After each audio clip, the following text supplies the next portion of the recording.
Welcome all to சரிதா சமையல். இன்றைக்கி நம்ம சமையலில் உருளைக்கிழங்குல 65 பண்ண போகிறோம். சிக்கன் சாப்பிடாதவங்க இது மாதிரி உருளைக்கிழங்குல 65 செஞ்சு சாப்பிட்டு பாருங்கள். ரொம்ப ரொம்ப சூப்பராக இருக்கும் டேஸ்ட்டு.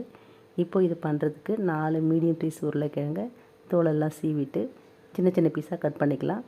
கட் பண்ணிவிட்டு இப்போ இது நம்ம வேக வச்சு எடுத்துக்கலாம். அதுக்கு ஒரு பாத்திரத்தில் 1 லிட்டர் அளவு தண்ணி சேர்த்துட்டு தண்ணி கொஞ்சம் சூடானதுக்கப்புறம் நம்ம கட் பண்ண உருளைக்கிழங்கு அதில் சேர்த்து விட்டு இது கூடவே 1/2 ஸ்பூன் அளவுக்கு உப்பு சேர்த்துக்கலாம். இப்போ அடுப்பை மீடியமில் வச்சுட்டு 5 நிமிஷம் வேக வச்சு எடுத்துக்கலாம். உருளைக்கிழங்கு பார்த்திங்கன்னா முழுசாக வெந்துடக்கூடாது. 90% வெந்தாலே போதும். இந்த அளவுக்கு வெந்தாலே போதும். நம்ம ரொம்ப குழைவாக வேக வைக்கக்கூடாது. உருளைக்கிழங்கு இந்த அளவுக்கு வெந்த உடனே நம்ம இதை வடிகட்டிடலாம். அதுக்கு ஒரு பிளேட்டில் நம்ம வடிகட்டி வச்சுட்டு தண்ணியெல்லாம் வடித்து எடுத்துக்கலாம். தண்ணியை வடித்ததுக்கப்புறம் உருளைக்கிழங்கு நம்ம ஒரு 5 நிமிஷம் ஆற வச்சிடலாம். இது ஆறட்டும். அதுக்குள்ளே நாம் 65க்கு மசாலா ரெடி பண்ணிக்கலாம். அதுக்கு ஒரு பிளேட்டில் 2 டேபிள் ஸ்பூன் தயிர் சேர்த்துக்கலாம்.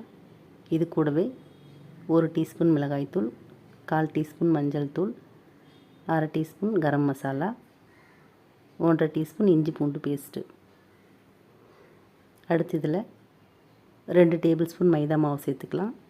இது கூடவே பார்த்திங்கன்னா 2 டேபிள் ஸ்பூன் சோள மாவு, அதாவது கார்ன்ஃப்ளவர் மாவு சேர்த்துக்கலாம்.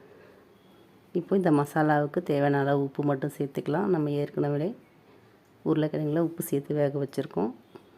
அதனால் கொஞ்சமாக சேர்த்துக்கலாம். நம்ம கடைசியாக கூட உப்பு செக் பண்ணிட்டு தேவைப்பட்டால் சேர்த்துக்கலாம்.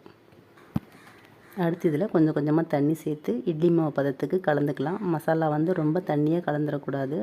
மசாலா தண்ணி ஆயிடுச்சுன்னா உருளைக்கிழங்குல மசாலா ஒட்டி பிடிக்காது. நம்ம எண்ணெயில் போட்டு பொரித்து எடுக்கும்போது உருளைக்கிழங்கு தனியாக மசாலா தனியாக பிரிஞ்சு வந்துடும்.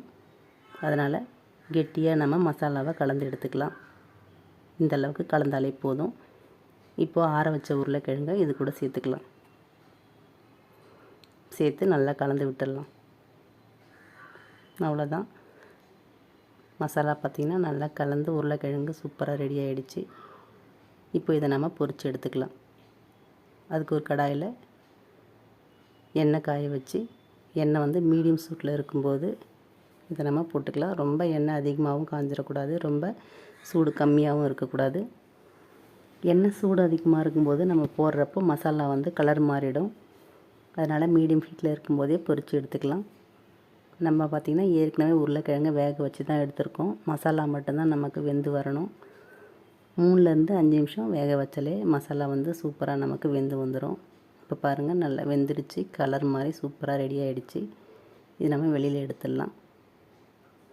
அவ்வளோதான். ரொம்பவே சூப்பராக உருளைக்கிழங்கு 65 ரெடி ஆகிடுச்சு. இதை எடுத்துகிட்டு மீதி இருக்கிறதையும் இதே மாதிரி பொரித்து எடுத்துக்கலாம்.